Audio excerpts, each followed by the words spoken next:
अभय देओल के नेपोटिज्म के बयान पर अब फरहान अख्तर ने कमेंट किया है। क्या कहना है फरहान अख्तर का अभय के उस बयान पर जिसमें अभय ने कहा था कि जिंदगी ना मिलेगी दोबारा में मुझे और फरहान को सपोर्टिंग एक्टर में नॉमिनेट किया गया। मैं उस अवार्ड में नहीं गया लेकिन फरहान गया। अब फरहान ने इस बात का जवाब दिया है। क्या कहा है फरहान ने, मैं हिना कुमावत आपको फिल्म विंडो पर बताऊंगी। इंडिया टुडे में बात करते हुए फरहान अख्तर ने बहुत सारी बातों पर बात की। उन्होंने कहा कि ये तो एक रैट रेस है, हमें किसी के वैलिडेशन की ज़रूरत नहीं होनी चाहिए। हम क्यों चाहते हैं कि कोई हमारी प्रशंसा करे, हमें अपने लिए काम करना है। तो कुछ इसी तरह की बातें उन्होंने की है। एग्जैक्टली जो उनका बयान है मैं आपको वो पढ़ के सुनाती हूँ। वो कहते हैं कि आप हमेशा रैट रेस में नहीं भाग सकते हैं। आपको हमेशा अपने काम के लिए दूसरों की स्वीकृति पर निर्भर नहीं होना चाहिए।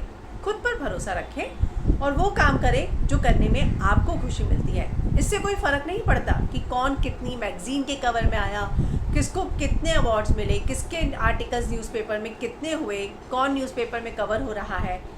क्या हम लोग इसके लिए इंडस्ट्री में हैं? हम तो अपने क्राफ्ट के लिए इस इंडस्ट्री में हैं। क्या आप इस इंडस्ट्री में रियलिटी स्टार बनने आए हैं क्या?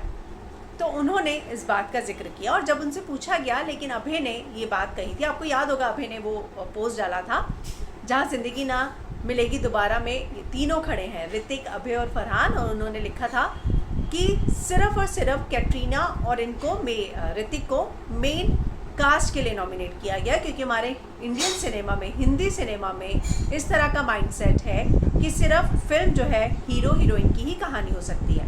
और जब उनसे पूछा जाता है तो वो बोलते हैं कि मुझे नहीं पता उन्होंने क्या महसूस किया, ये उनका बेहद निजी अनुभव है, मैं इस पर ज़्यादा कुछ नहीं कह सकता। अगर आपको हमेशा दूसरों का वैलिडेशन चाहिए तो ये आपको कुछ देर के लिए तो खुशी दे सकता है लेकिन अंत में निराशा ही देगा। तो उन्होंने यही कहा कि आपको दूसरों की वैलिडेशन का जो है इंतज़ार नहीं करना चाहिए, बल्कि आप अपनी क्राफ्ट के लिए इस इंडस्ट्री में हैं, अपनी खुशी के लिए इस इंडस्ट्री में हैं। इसलिए दूसरे आपको क्या कह रहे हैं, आपको स्वीकार कर रहे हैं या नहीं, इस पर निर्भर नहीं रहना चाहिए।